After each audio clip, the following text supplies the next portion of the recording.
Good day, everyone. We're excited to start this webinar, so let me turn it over to our host, Heidi Kristensen. Heidi? Thank you, Ben. Let me start my video.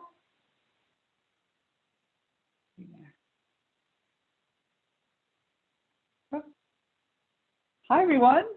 Thank you, Ben. Well, my name is Heidi Kristensen, and I am speaking to you, remotely today from the Center for Faith and Opportunity Initiatives, or the Partnership Center, as we're known at the U.S. Department of Health and Human Services. And first, I want to extend a great thanks to my colleague, Ben O'Dell, who not only runs and leads our mental health work at the center, strengthening the response of faith and community leaders to mental health issues, also our staff technical wizard. So I really appreciate his help, especially when I, along with all of you, I'm sure, are working remotely. I'm also joined by our special guest in Tennessee, Dr. Andrea Clements, East Tennessee State University, and there she is, and Pastor Tanner Clements. And yes, they're related. Mom, child. Mom, child. And they'll talk about today, they're going to talk about the approach known as trauma-informed care and how that approach may be embedded into the lives of our communities and community service. And I'll introduce them both more fully in a moment. But as many of you know, trauma-informed care is an approach that addresses experiences of early adversity and traumatic events. It promotes the understanding that these adverse experiences can be linked to chronic health problems, mental illness, and even substance use disorders in adulthood. Now, certainly when we planned this webinar, we did not know that we would be in the midst of the COVID-19 crisis. And so we're ever so grateful for this opportunity to recognize the role past trauma can play in our lives, and that for many, being isolated from our community, losing a job, or fearing for ourselves or our loved ones is traumatic. And it may indeed stir up or intensify early experiences of adversity. So the opportunity to lean into practices that emphasize both compassion and incorporate the belief that every person has value and should be treated with dignity has never been more timely. So thank you to both of you for this opportunity and for all of you for joining us. So our presenters today will be sharing their efforts to train faith communities on a trauma-informed approach that integrates a unique emphasis on wraparound care in order to reduce negative outcomes and increase the potential for individuals with past trauma to flourish. But before we begin our webinar presentation, of course, I have our housekeeping notes. This is an educational webinar. It is off the record and not intended for press purposes. If you are a member of the press, we will be happy to connect you to our HHS press office after the program. The program will run about an hour. It is a full program today, but we welcome your questions and comments throughout the webinar. We will be in the chat box and throughout the program, and we'll try to answer as many as possible at the end of the program. Now, please know, and I know that's a big question for folks, we will be sending out a recording of this webinar. We also will be sending a link to the PowerPoint presentation to everyone who has registered for the program. Okay, so let's turn to our time today together. Our presentation on trauma-informed care is wraparound care in communities of faith will be presented by Dr. Andrea Clements, a professor in the Department of Psychology at East Tennessee State University. She's co-founder, along with Tanner, and board president of Uplift, Appalachia, and co-founder of the Holy Friendship Collaborative. She regularly mentors people who live with addiction and have been or are currently incarcerated. She studies religiosity, health, and trauma-informed care, particularly focusing on addressing addiction. Pastor Tanner Clements is a bivocational pastor and elder at Christ-Reconciled Church in Johnson City, Tennessee. He is also the executive director and co-founder of Uplift Appalachia, which we will hear much about this morning or this afternoon for some folks. And he publishes and speaks publicly about the need to intentionally increase interpersonal connection as we address addiction in our communities. Friends, we are so very glad you are with us today for such a timely conversation and eager to learn. And I will turn the mic over, I think, to Dr. Clements, who will start us off. She's going to start by sharing her PowerPoint screen for everybody so that I can jump in and start talking to everybody. But yeah, so our talk today is called Trauma-Informed Care is Wraparound Care in Faith Communities of Faith. And we really are excited to talk about this because this has been something that's been kind of stirring in us for a long period of time. It's been an area that we have found ourselves kind of dumped into and loving every minute of it. So we already got great introductions, so I'm just going to speed through these slides that really introduce who we are. But again, like Heidi said, I'm Tanner Clements. I'm one of the pastors at Christ-Reconciled Church, which is a small church that we planted about 7 years ago in downtown Johnson City, Tennessee. And during that time, we've really been given an amazing opportunity to minister to a lot of high need population that lives right around our church. We planted right in the downtown portion of our community. So we have lots of ministry that's connected with homelessness and poverty, and we just have loved the community that we've been able to build with the people that we have come into contact with. And I am, as she said so nicely, a professor of psychology at ETSU. I've been there for 25 years. Also, we started Uplift Appalachia, which we will talk about near the end of this, for probably the second half of this. I helped co-found the Holy Friendship Collaborative, and what that is an organization that was designed to try to mobilize churches in the region to address addiction. And recently, and I added this even since the description I gave Heidi, I am a co-founding member of a new center at ETSU called the ETSU Ballad Health Strong Brain Institute, which is specifically focused on implementing trauma-informed practices and training on that, and also trying to trauma-inform our institution and conducting research on that. And so I will. And I think we just wanted to start by acknowledging that we're talking about something called wraparound care during a time where our country is facing all the challenges that are surrounded by COVID-19. And so we wanted to make sure to acknowledge that we're going to talk a lot about things that are building close-knit, tight community, close quarters with people. And that's the opposite of what we need to be doing right now. When we agreed to do this back in the fall, this wasn't an issue that we were concerned with at the time. So we just wanted to make sure that that we think that there are still creative ways to apply this idea of wraparound care that we're going to talk about, even during our current situation in the world, and we can do that through building supportive communities and more than anything, just developing a correct mindset about serving and building community. And we can have a conversation about what this can look like in practice so that once we're ready to go, once we beat this thing, once we're ready to go out there and really, dive in deep and make a big impact in that area. Okay. All right, so I want to start with how this is sort of a cyclical journey that we came to what we're talking now about, wraparound care. And it started with the church plant that was mentioned earlier. We did start the church about 7 years ago, a little over 7 years ago. And at that same time, I was working with Becky Haas. Some of you in the audience, I am sure, have heard that name. She's known across the nation now as to her efforts implementing trauma-informed care, which I will describe in a little bit for those of you who are not familiar with that term. And she and I began. She got me to volunteer in a program that she had started that was a program for high-risk, high-need felony offenders with addictions.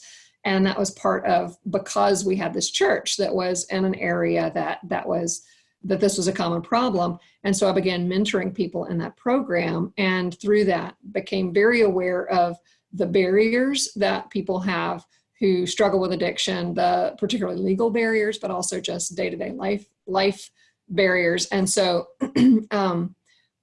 I became more involved in this idea of addiction, but at that same time, she had been trained in trauma-informed care at some conferences that she had gone to in that work, and brought it back to me to look at because she gets excited about things and she says, "You've got to see this. I think I found the cure to cancer."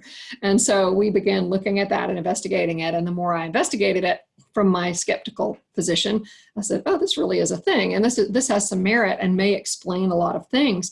And so we began doing trauma-informed care training. And, but because we were in a faith community trying to do this, we thought maybe this is an untapped army that we could use is the faith community to begin implementing these trauma-informed practices, to begin offering whatever to try to stem the addiction tide. And we are very much in one of those high opioid areas, high meth areas, and so forth. And so that's the Holy Friendship Collaborative came out of that effort. And its mission is to mobilize churches to address addiction. And so we started as the church, but then we ended up being mobilized as that same church to find what our niche is. And what came out of that was some ideas that we'll talk about near the end of this talk. But we ended up creating Uplift Appalachia, which addresses several issues that we will be talking about. And so it came right back to mobilizing this particular church. So it's this cycle that we are in. But what I want to talk about to begin with is set the stage for an understanding of trauma-informed care. And to do that, I have to start with what we call adverse childhood experiences. Many of you have heard that so often that you could teach it as well as I can. Some of you, this might be your first hearing. And I think it's so important that I want to give you the information. So those of you who understand it, bear with me. Everyone else, I'm about to change your life. So there was a study in the 1990s that linked childhood adversity with lots of different outcomes later. And when I say childhood adversity, abuse, neglect, household drug use, incarceration in the household, mental illness in the household, several different things that could be called adversity. And then those were linked to later health outcomes. And I don't just mean physical, yes, but also mental, emotional, and so forth. So it predicted heart disease, stroke, depression, suicide attempts, completed suicide, substance abuse disorder, and so forth.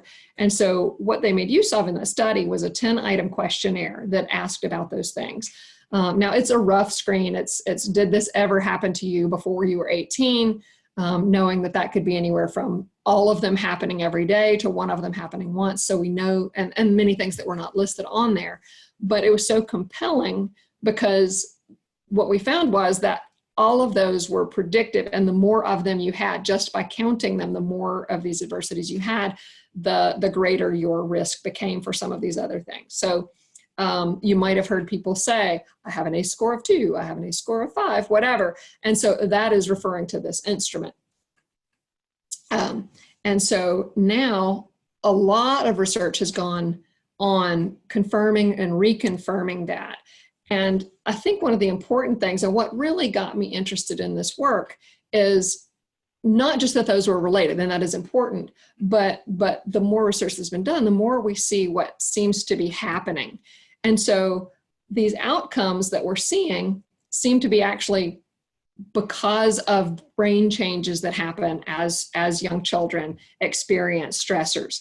And so what happens is whatever we're exposed to at a young age, and this is true to an extent later on in life, but very young, our brains are built around the things that we experience.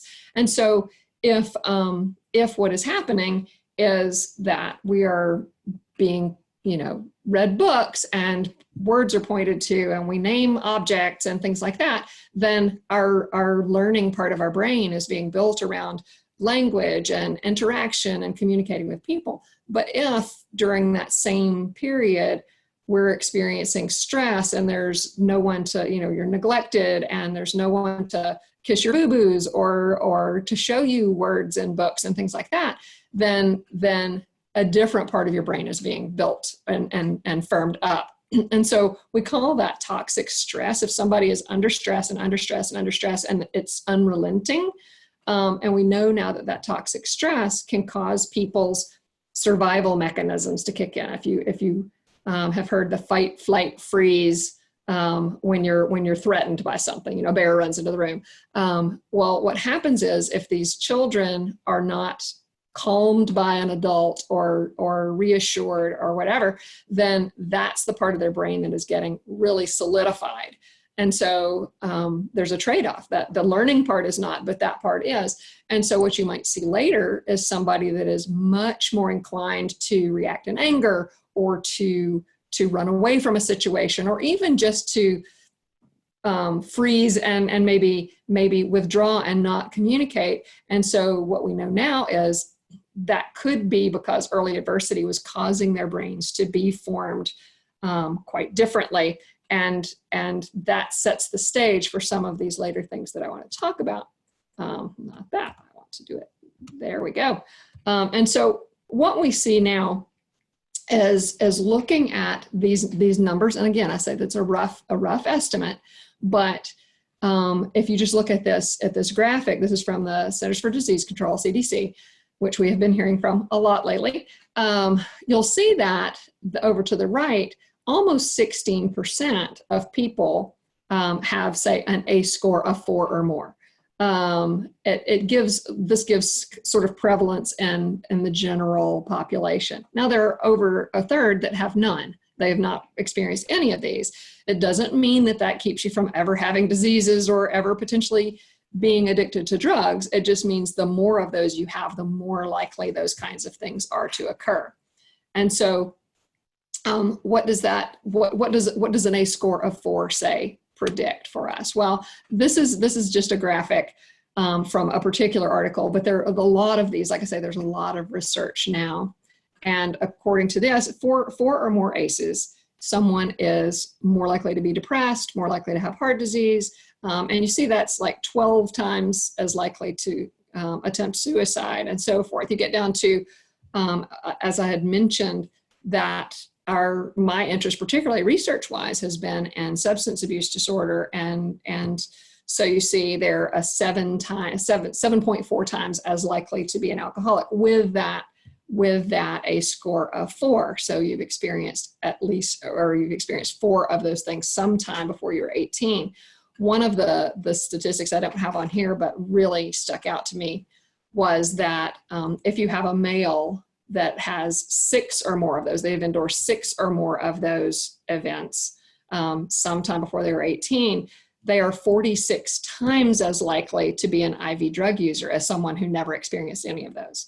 And so when we talk 46 times as likely, that's just an astronomical risk factor. And so we have to say, okay, it may not be the only one, but this could be. We need to take a long, hard look at adversity in childhood. And again, it doesn't even have to be, adversity can happen later. We can also see ill effects of later adversity. It's not the day you turn 18 in a day, all of a sudden it's going to affect you. That is not what we're saying. But we do know that there seem to be really strong impacts at a young age. And so what does this mean? We have an ACE score of 4. We said about 16%. That's over 51 million people. If we look at our current census, that is a lot of people. And so the CDC, and we have heard lately, the CDC declaring things health crises. We are in the middle of a health crisis, but they had already declared ACEs as a health crisis. And so I don't want to belittle the COVID-19 crisis. That too is a crisis. But this is one that might even be more important for us to be aware at this moment, because if you think about it, and I don't know how many YouTube shows you watch right now, but there are a lot of parents who are home with their children right now. And so this current crisis could give a chance for children and parents to bond, for parents to nurture their children, for us to actually see a reduction in ACEs in these kids who might have been in other situations. It also is a time that we could see more, because we've got parents that are struggling and stressed. We're all stressed and stressed. And so we could see perhaps a rise in some of this in some families. And so as we talk through some of the wraparound types of ideas that we're going to talk about, this reaching out to a young mom who's now at home with her child becomes even more important in this situation. So what we seem to see is happening. We have these adversities that happen early on. They result, if they are unrelenting, if there's not someone to buffer it, if there's not someone to get the child out of it, or whatever, then that is toxic stress. The toxic stress is what we see as altering those brain connections. And that can lead to poor learning, because remember, the different part of their brain is developed. It could be substance use to stop memories of whatever traumatic experiences they experienced. It could be developing toxic relationships because they haven't learned how nurturing relationships function and so forth. It could, all of those things together then could lead to lower SES, poorer physical health, like I've already mentioned, poorer mental health, addiction, incarceration, which goes along oftentimes with addiction. And so what we see is also, if you think about, if you're using a substance in order to remove negative thoughts or escape or whatever, and that leads to incarceration, immediately you have 2 ACEs for your own children in your household. So they're very generational. And so it's like, the more people we can get that understand just this root, and begin preventing that, then that's going to be helpful. But what we see here is, from what I've just said, behavior is like an iceberg. We're seeing the behavior, but we only see the surface. And so like addiction, poor decision-making, anger, crime, all of these are the behavior. But if we begin to understand what's below the surface, where it came from, we might begin to be able to help people change. And in fact, we've seen that with people, and that's one of the things that motivates us to want to talk to you about this today. So take addiction. If people are helped to realize that they are self-medicating for something, and they have a caring person to be with them and help them navigate those feelings, maybe they don't have to medicate away those feelings anymore. Maybe they have a safe place with someone that they can feel those feelings. And so what we're trying to do is give people a new lens to view people through, and themselves. I mean, it's not just other people, it is us too, for looking at our own past and our own history. And so this can help facilitate connections between people. It can help reduce stigma. It's not that bad person is using drugs and committing crimes, it's that broken person might be needing to be healed. And so that is where this term trauma-informed comes from. We understand that is not necessarily a great word. If we could reword that, we might, but right now that is sort of the catchphrase. So we talk about being trauma-informed or trauma-aware, ACEs informed. But what that is it's not a particular checklist. It's not a set of behaviors. It's not a formula, but it's a lens to look through in order to see people differently. And you view people with an understanding that some of the negative things we do may be normal responses to traumatic things that have happened in the past. I like to call it, just colloquially, cutting someone slack or giving them the benefit of the doubt. It doesn't mean that you excuse crimes. It doesn't mean that they're not behaviors that should be changed or whatever, but it does mean that you don't blame them for it, but it's like we work together to move on so that that's different.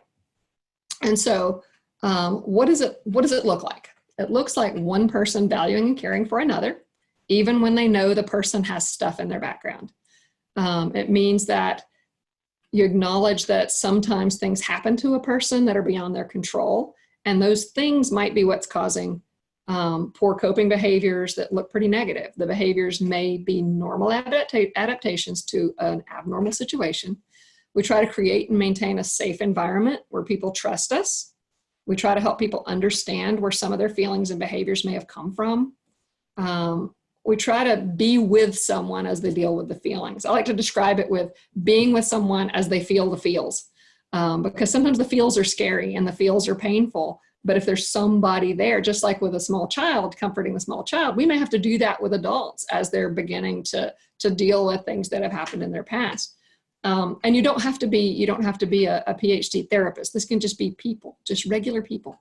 And so once we've got their trust, we can help someone develop new ways of coping and learn what things might be triggering. When we say triggering, it's like something that makes you react, respond, run away, whatever. And so it might be something that brings up old wounds. And so what we can try to do is change the way we react, or change the environment, or help the person find the environment that is most beneficial for them. So now I'm going to turn it over to Tanner to put those pieces together.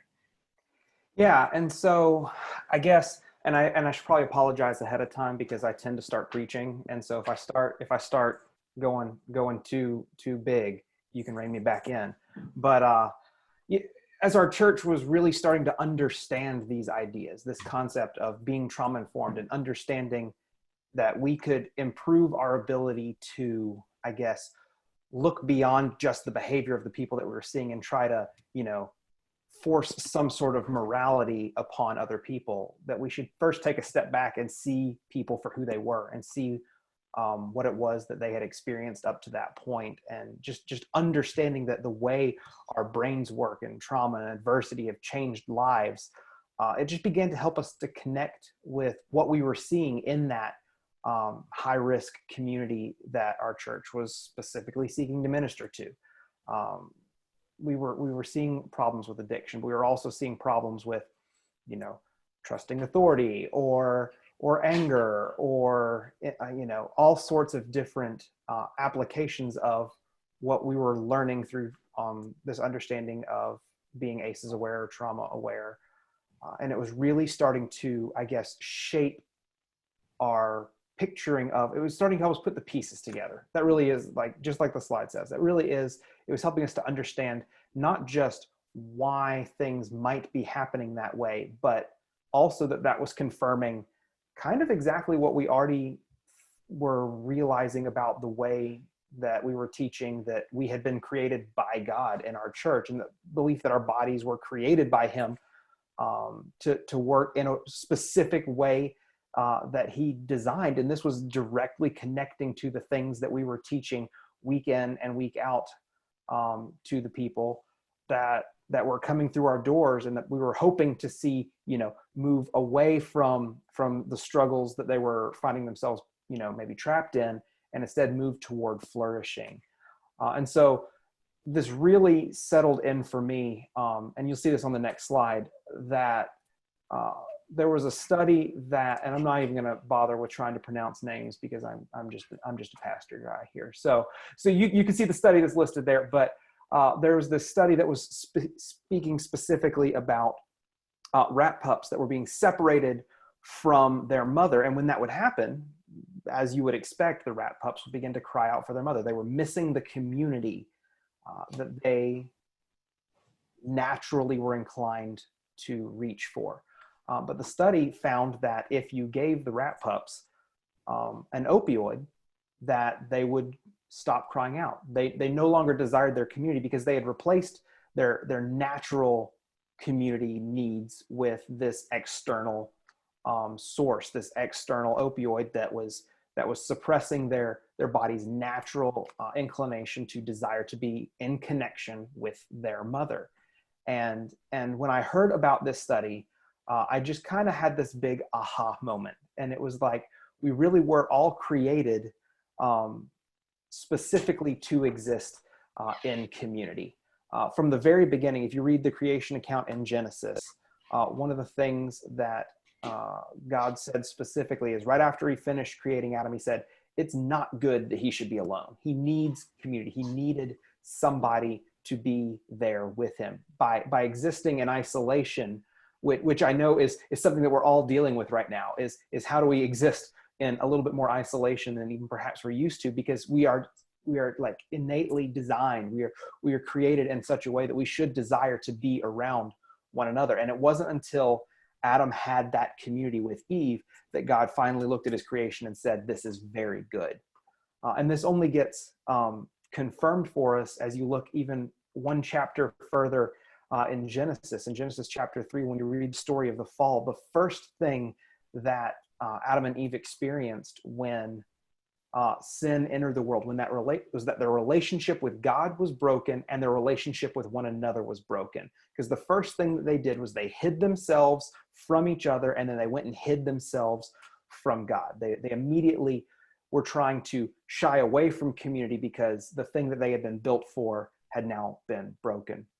And so what we see, and what I think the study that's listed here, and a lot of what we as a church began to understand as we explored this idea of being trauma-informed and understanding what was going on behind the scenes, like in the inner workings of our heads, as the way that our brains were working, was that this was just a natural, I guess, demonstration of the effects of sin in our lives, the way that we were teaching it in our church.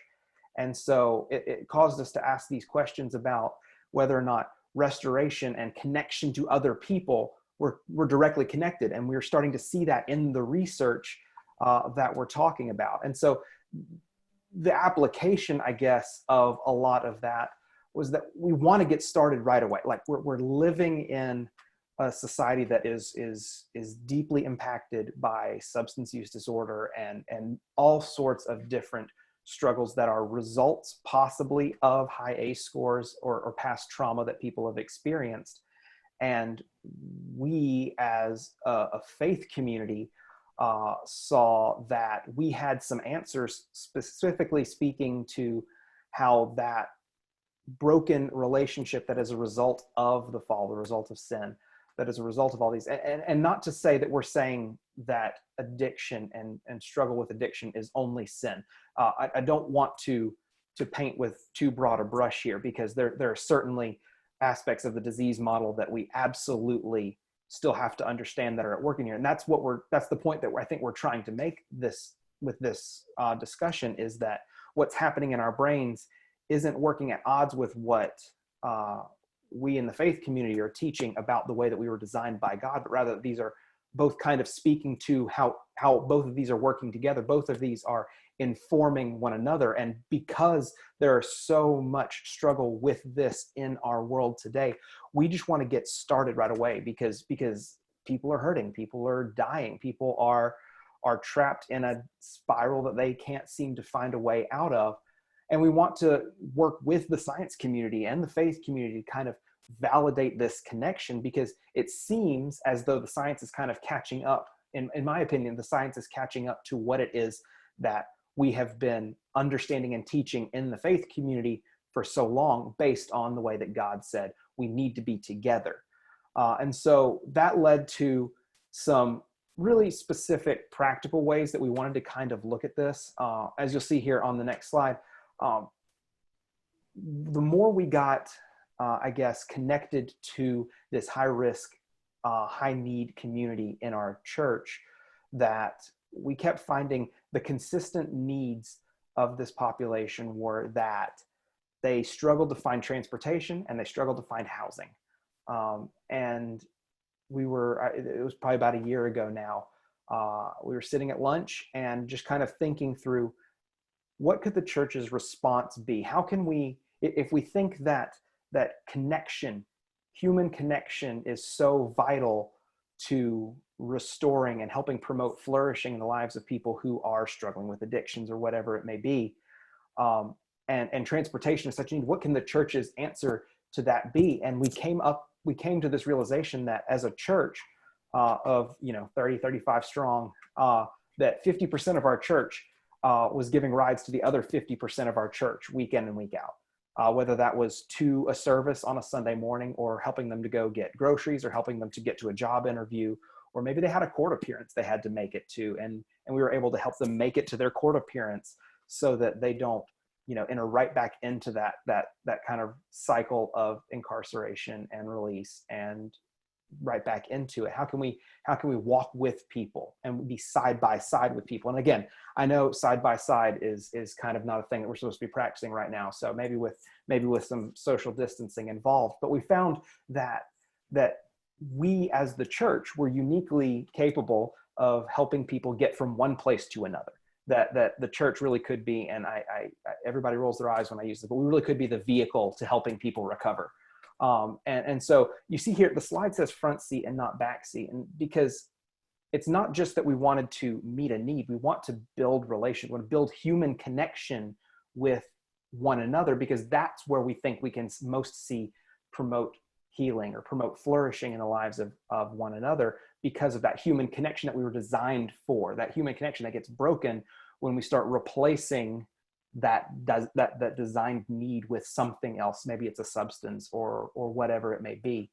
And so we took this idea of how do we get people from one place to another? Well, when we're doing it within our church, it's we pull up to somebody's house, they hop in our car with us, and we give them a ride somewhere, which is a very different experience from hopping in a cab or hopping in an Uber or hopping in a Lyft or whatever mode of transportation you may be familiar with getting a ride in. Because when you get in one of those cars, what happens? You hop in the back seat, you may say hello to the driver, you may not. You tell them where you're wanting to go, they take you there, and then you get out. And it's purely a function of, I need to get from one place to another. But there's no real connection, there's no real interaction that's going to have a lasting effect on your relationship with that person.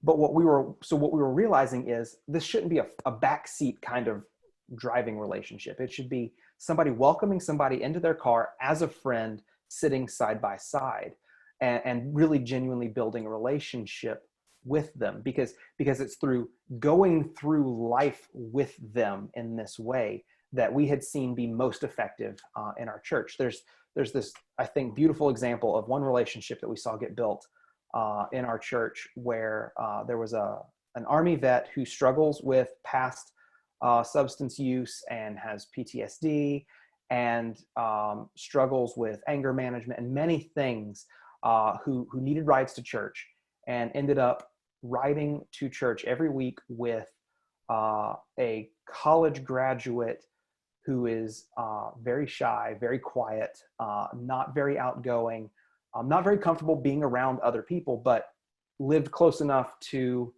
the Army vet that he was the natural choice to help get him a ride to church every week. And over time, we began to see their relationship flourish. And it was good, not just for the Army vet who had a history of struggling with substance use, but it was beneficial for both of them, because the college grad that was giving the rides was much more comfortable sharing and encouraging and speaking with the Army vet and really building a connection with him and beginning to see him for who he is and where he had come from, so that he was best able to really help encourage him when he would know that he was struggling at different times or he was overwhelmed with the situation that he was in. But at the same time, the Army vet was learning that he could trust this person, and not only trust that person, but begin to understand that he really could trust the community that the college grad was driving him to every week. And so that he began to build closer relationships within this faith community in a way that really helped him, I guess, connect to people in a way that he hadn't really ever connected in his life, because of his history of past trauma and everything that he had experienced. And so what we were realizing is that there was something to this. There was something to building relationships in this way. And that's why we're talking about trauma-informed care, but from a faith perspective, that's really why we're calling this wraparound care, which we're defining as intentionally increasing interpersonal connection. And again, just another caveat. I know where we are in our society right now. I know where we are in our nation and the world, and that we have to be careful with social distancing and all of this right now. So we have to be creative in ways that we wrap around. Maybe that needs to be a little bit more metaphorical for right now, rather than literal. But we want to intentionally increase the way that we connect with one another, because we think that the science seems to support that having that kind of connection to replace the things that have entered into various people's lives that they're trying to cope with their past trauma, that this human connection, this interpersonal connection that we were designed for from the very beginning, is the thing that will most promote healing. And so we've already been focused on developing these relationships in our church. So once we were asked to, how are you going to face this in a time when you need to be at your house and you need to be apart from each other?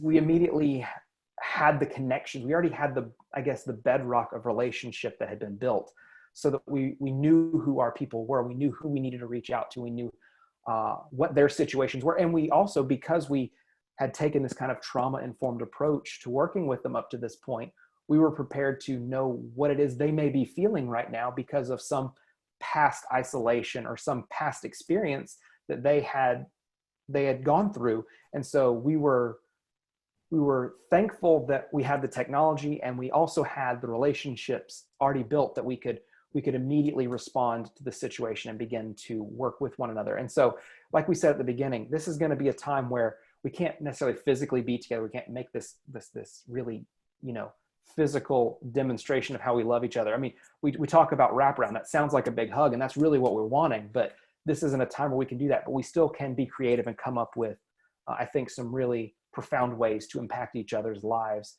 and promote this kind of interpersonal connection while we're here. And so what we don't really want to do with this idea of wraparound care is just give a toolbox of things to do. We really want to develop intrinsically motivated. That's one of my big buzzwords right now. Intrinsically motivated people who want to care for each other in a trauma-informed way, and give some ideas for how to think about and how to approach serving people who are struggling or are addicted or whatever that may be, and give some ideas for ways to think about and approach building those kinds of relationships. And we want to build a theological and trauma-informed bedrock for action to spring from. That to me is probably my biggest passion right now, is really inspiring people to understand this theological bedrock underneath what we're seeing happen in the world right now, and really encourage people to grab onto this idea that we as the faith community can really be possibly the best answer to the struggles with substance abuse that we're seeing in our society even now. That doesn't mean, though, that we don't have several suggestion endeavors and things that we're wanting to practice. And I think those are some things that Dr. Clements is going to speak to. Okay, so like you said, we don't want to give a checklist. But we have a few things that we have been working on. And the reason that we want to talk about these is because we want people to be able to benefit from experiences that we've had, things that we have already tried out. I don't know that I threw in there, but maybe 7 times that I'm an experimental psychologist. I do research and try to figure out what works. So as we have been coming up with this, I'm sitting in the background crunching numbers and writing notes. But we want people to be able to benefit from that. And so what we're doing, he mentioned the rideshare idea that really was a conversation over lunch, and he is the brilliant man that came up with it.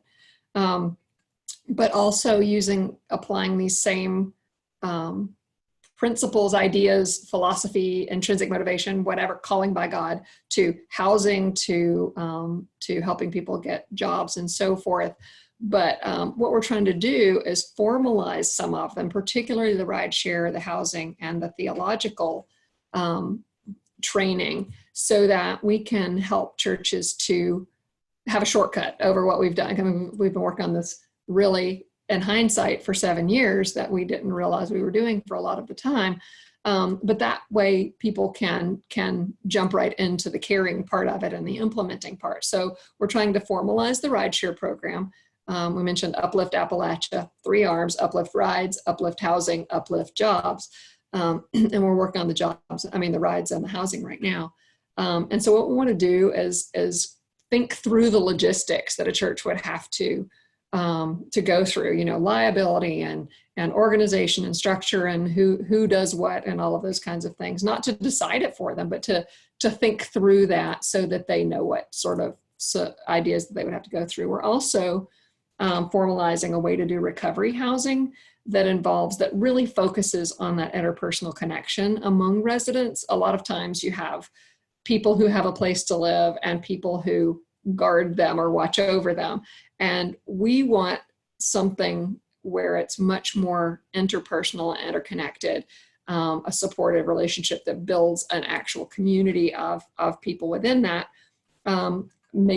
having some people early in recovery, some people further along in their recovery, some people that might not be in recovery, but an actual community of people that can speak to each other's strengths and so forth. And both of these, we believe, are ideas that could be taken on by really churches of any size. So a very small church might give a ride to one person. He said, we really do run 25 to 35 people on a Sunday. We are small.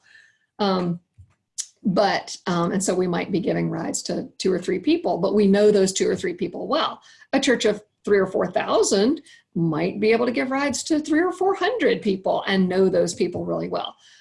Same with housing. You could have a large housing recovery program, or recovery housing, but it could also just be a small church that has a house with a couple of rooms and maybe 3 or 4 people live there, So it really isn't, we're not trying to say take on an industry at all. We want it to be very personalized, and it might not even be in the housing or transportation, but whatever it is. One of the things we found with trauma-informed care is we gave people the lens, and then they came up with all kinds of creative ideas. And so I think by Tanner and others developing this theological training of this is the calling of the faith community, I think once that lens is put on, along with the trauma-informed lens, that people will come up with creative ways to do this just out of love for the people that they're trying to care for.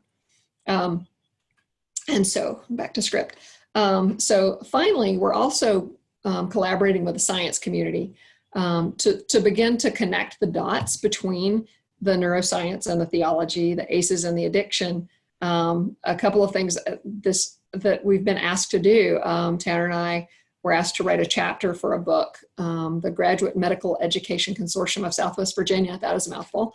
We're doing some stories from the field, and they wanted us to talk about some of these ideas that we've been working on for a chapter in that book that should be out this summer. I would love to tell you the name of it, but one of the things we're still working on is the title of the book. So that will come. Also, I've been asked to edit a special issue of a journal that will draw using community as a way to treat addiction. I don't know, treat is kind of a funny word, but to address addiction and pull together some neuroscientists, some anthropologists, some theologians, some psychologists, some therapists, and so forth to really put that research together into one spot so that we can look at that. They're also, and this is the state of our knowledge right now, there's an NIH grant, I don't know if you're familiar with that, but a federal grant looking at community as an explanation for, or lack of community as an explanation for addiction. And so some of those people that contribute to that journal, we might actually even look at a research, like a legit federal research grant to begin investigating this. So the time is right, I think, for the types of things that we're talking about. And so what do we want? What now? One of the things that we have had so many nice opportunities to be able to share this perspective with other people. Today is an example of that. Just people asking us to talk about this and share our ideas with others. And we would love to do that to the extent that we have time. We both have real live full-time jobs, and we're trying to, we didn't put a funding call on here. If anybody just wants to fund this whole effort, that's fine too. But I do spend a lot of my time writing grants, and one day they'll hit. But right now we have full-time jobs. We're looking for study collaborators. If any of you are, you don't even have to be researchers, but if you want to be involved as churches or as scientists, as theologians, as therapists, whatever, we are looking for people who are interested in and really getting at the science of what is happening. We are and will be interested in finding interested churches that would like to try some of this out. At some point, we have to pilot test it, see if it works other places besides where we are. And we fully believe that it will. We have just seen it happen. We didn't get to give but that one story, but there are so many stories of how developing those relationships have really helped people who struggle, not just with addiction, but definitely with addiction, and others to just looking over the months and years, how beneficial it has been and so forth. And we would love to hear the experiences of other people who are in this arena that are particularly trying to help those who struggle with addiction, faith communities. I know there are faith communities all over the country, all over the world that are doing some pretty amazing things. And we read about those, and we would like to hopefully try to capture some of that.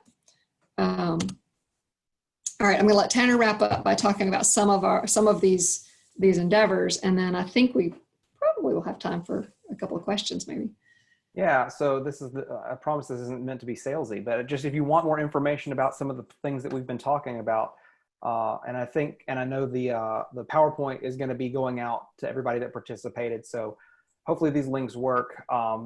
But you can check out our church website, Christ-Reconciled, just to kind of get a taste of who we are and what we're doing. Like I said, and this isn't even, this is to me sometimes a point of pride. We're 35 or 40 strong. And I love that about us, because we really do have such a tight-knit community. So you can kind of get a glimpse of kind of what started all of this for us there. So that's the church website. You also see the link for Uplift Appalachia, which is the organization that we're in the process of starting. So don't expect great depths of information in there yet, because this is still this is moving quickly, but we're early on in this process, but we're very excited to connect with people. So definitely get in on that and connect with us, and see kind of what we're doing, and be ready to kind of see where we go from here, where we go next. The Holy Friendship Collaborative is also listed there. That's one of the organizations that was started to mobilize churches to do exactly what Christ-Reconciled Church is doing now with Uplift Appalachia. And you can be on the lookout for, again, that chapter in the book that's coming out from McFarland, hopefully later this year. We're still kind of up in the air on some of that, but our chapter in there is telling, you'll hear a very familiar story in there, because I might have told it already once today, but there's also many more of those stories of our experiences that are going to be in that chapter, and a little bit more of a deep dive into some of what we're talking about on the science side and on the theology side as well. So keep your eyes out for that. And I think with that, we have a few minutes for questions. I don't know what the best way to handle that. Hey, Tanner. Yeah, wow. Well, this is Heidi Kristensen speaking. To both of you, thank you so very much. That was so much information, and it was quite catalytic. So we have close to 1,400 people have been participating on this webinar, and they've all offered resources and asked questions. And so there's a lot to chew on and to explore with you all. And please, so to you both, I may be able to peel out a question or two at this time, but folks out there, we will be sharing this entire chat stream and the questions with our presenters today, because you've all been so very thoughtful, and they'll want to see that. Also in the follow-up email, I don't know, they may change their mind at this point, but we are including their contact information. So, and links to the Holy Friendship Collaborative and Uplift. Did I just say that? Wait, Uplift Appalachia. So I think, well, first, I just want to say a couple of things, and perhaps you, and I can just group some thoughts right now in the time we have.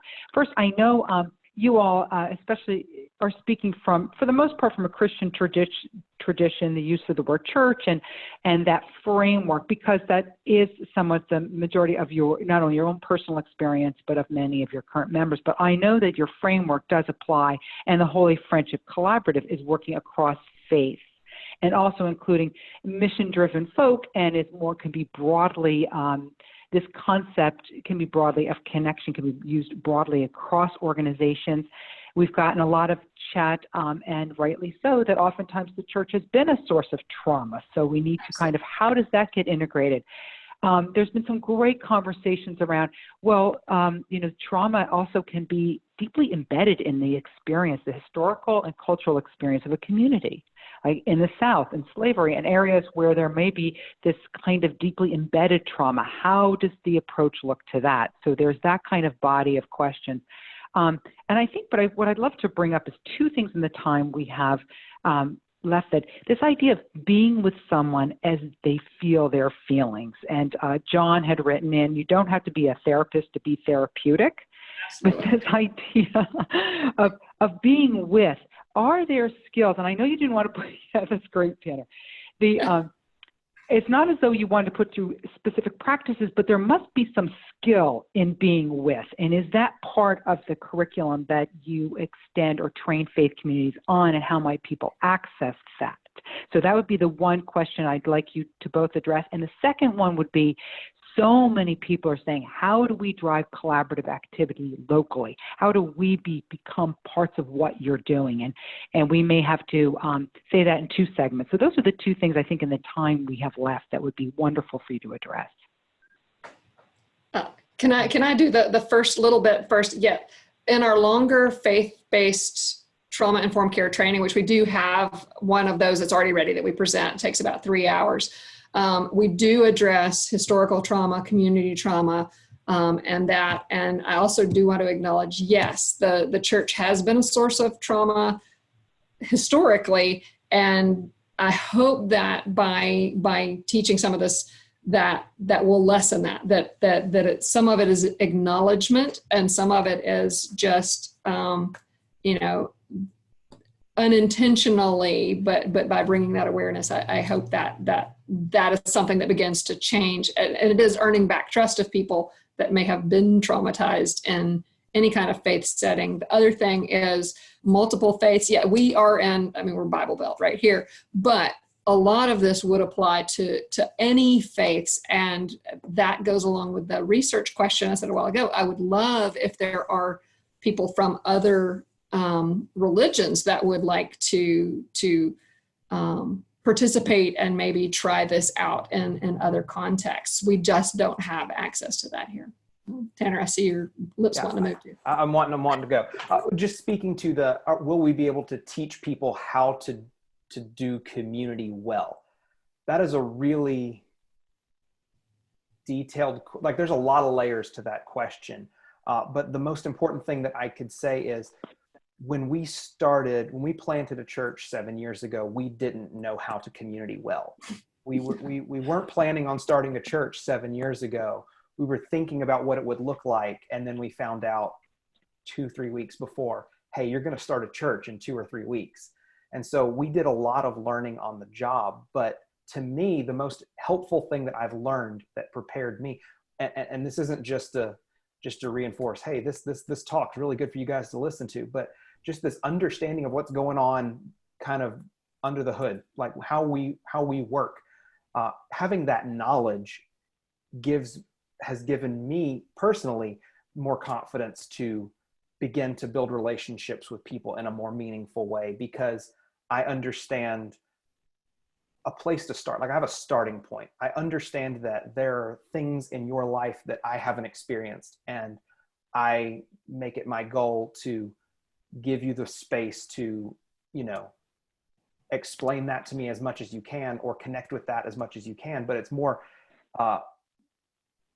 being trained to think about other people more than myself, I guess, has probably been the most important thing. So yes, absolutely, we want to teach people how to community well, but it's hard to teach people how to there comes a point where you have to just begin trying to build relationships and connect with people. But I think absolutely there are some really key things that we can start with kind of behind the scenes to kind of prepare people for that work to follow. Right. And thank you. And I think, this is Heidi again speaking, I think that also the skill base, oftentimes people are just doing as a baseline. I don't know how you both feel about mental health first aid and other kind of general awareness and the kinds of things that, how do you speak? So, for instance, we'd heard, and there were several questions about, well, how do I know someone's had a traumatic experience, or how do I know that they're coming? Because oftentimes those aren't on the surface. So how do we know that we are behaving when we are with people who may be expressing emotion or something, or we just know just from their current circumstances that something may have contributed to their being there that had nothing to do with their own doing? But how do we be with people? How do we gain those skills to be sensitive so that we don't contribute to their trauma or aggravate them in any way? What there are people across the nation that are recommending screening. What we typically do is just assume that people have it. Is so prevalent. It's not going to be wrong to treat someone as kindly as you would if they had trauma. That's right. and then not have had trauma. So better safe than sorry. And so I think those same skills, the just being nice and thoughtful and caring and all of that, just assume it's there. And if someday they may share something and you go, oh, well, they really did. But even you can talk about it even in the abstract, that some people who, like, I don't know why I get so mad. Well, some people find that was from early things or something like that. And you don't have to corner them into answering. I do want to shout out mental health first aid. We do have our local mental health provider here has a grant to provide free mental health first aid to any faith communities in our region, which is fantastic, and we recommend it often. It is a big time commitment, but any faith communities that want to, at least in our area, and that grant may also be funding places, other places, but that is a great resource for churches that want to feel more comfortable in this field. Well, I'm so glad you said that. Andy, I know that there are still grantees that are out there across the country. If you just go to the Mental Health First Aid site and look for resources, I've done 2 in local churches, and really it's just a day, but it is a great way for a community to come together. When we're allowed to come together again, this would be a great rallying point, and we'll need it more than ever. And I know that there's a grant process out for expanding grants, so that is a curriculum we would really highly recommend to everyone. In closing, I just want to say there was someone who wrote in right from the beginning, and I'm sorry I don't have your name, but they said, let's be attentive to our people who are maybe on our senior and older folks in communities now who are going through this COVID-19 experience and the triggering that they may be experiencing. I mean, many of these folks have lived through World War II and the Depression, echoes of the Depression in their families. And I know in my own household that I can just feel that coming up.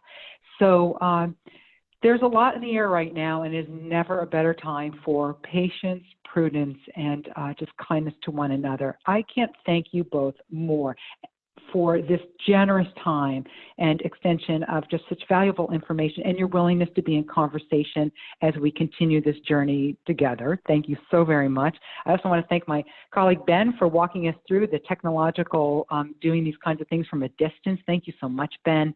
And friends, thank you to all of you. Just wishing and praying that you are well, you are healthy, and that you are hopeful. So with that, we will be sending out a full recording of this webinar. We will also send us a connection to the slide deck and the email connections to our gracious presenters today.